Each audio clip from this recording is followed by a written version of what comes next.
Okay, now I'd like to have Arlene Vukcevic, Vukcevic, if she could come up, please.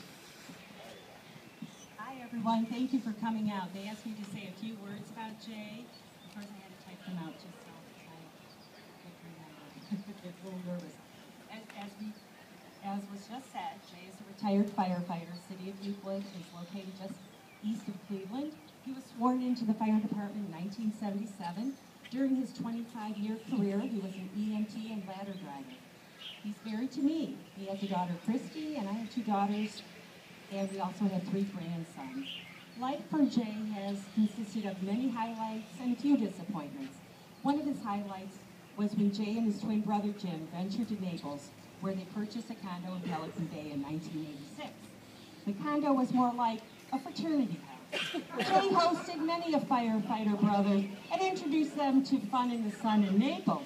And as the saying goes, what happens in Naples stays in Naples.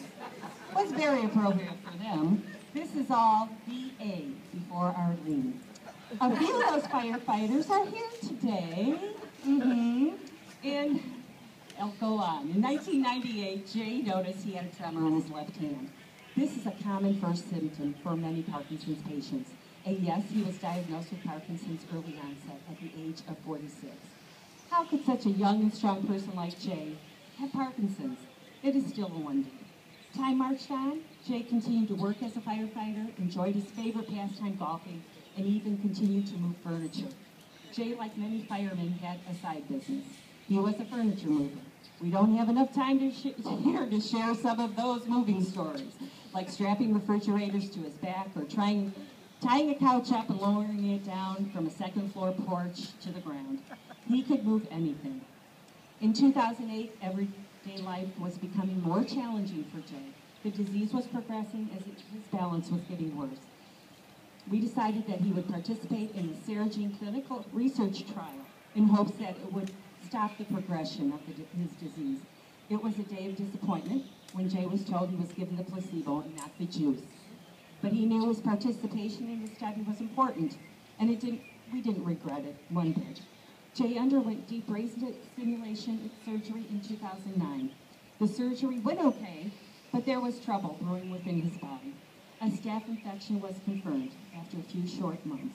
The wires and stimulator were pulled, and he was put on 3 months of heavy antibiotics. Following the treatment, the go-ahead was given for surgery to implant a new stimulator and wires. 6 months later, another staph infection. At that point, Jay's neurosurgeon said they did all they could. This was a big disappointment, not just for Jay and Arlene, but for all of our family and friends who supported us through this. Not believing that there was no hope, Jay and I went for a second opinion. The new neurosurgeon ordered immune system testing and discovered allergy testing be done on Jay. The findings concluded that Jay was allergic to betadine, iodine, that is used as antiseptic, and he was allergic to one of the composites that make up the glue that the incisions were closed with. It was very likely that the staph infections were brought about because of the allergies. The neurosurgeon found no reason not to try deep brain stimulation again. He would take the necessary precautions. It was too soon for Jay to try surgery again after much disappointment. More than a year passed, and Jay decided that he would give DBS another try with hopes that it would help his golf game.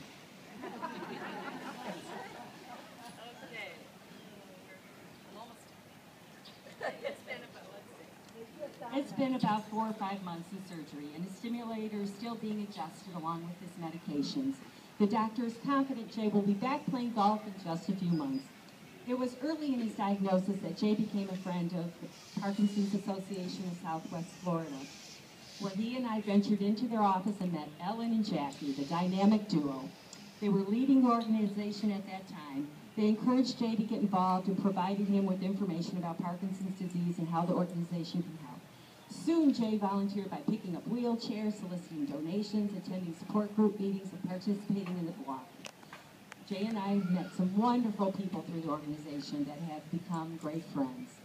Jay would like to thank everyone, Jay and I should say, in attendance today, and to those who could not make the walk but pledged their support. The funds raised from today's walk will continue to provide much-needed services to Parkinson's patients and their caregivers in the community here. A special thank you goes out to such friends as Mary Lou and Josie Bach, Mary Ann and George Panasteras, Kathy Pat and Wally Butera, Bob and Bev Martin, Jim Bob Saywell, the Pine Island Fishing Derby participants, and all of Jay's close friends and family who have supported the walk. And a special thank you to Buffy and her committee for coordinating the 2013 Parkinson's Walk. Thank you all.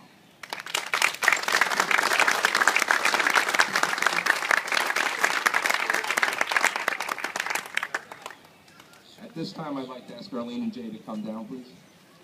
I'll come over to you guys. How's that? We have a plaque here in honor of you guys, Jay. We say thank you, and you're all in our prayers, and we thank you very much for attending this event, and we are honored that you're here today.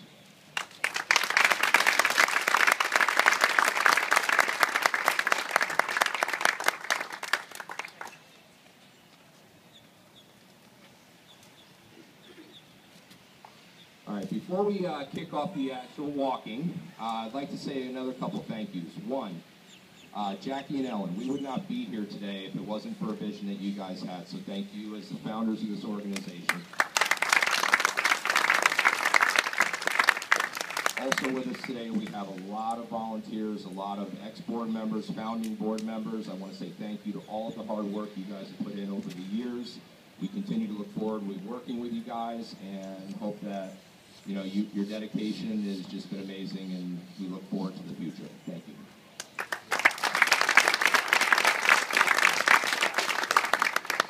Okay, we are going to start our walk over here by the LA Fitness tent. I'd like to ask Jay and Arlene and their team to start heading over there. Oh, my apologies. I'd like to ask Jerry to lead us in the Pledge of Allegiance. My apologies for forgetting. I pledge allegiance to the United States of America and to the republic for which it stands, one nation, under God, indivisible, with liberty and justice for all. God bless you.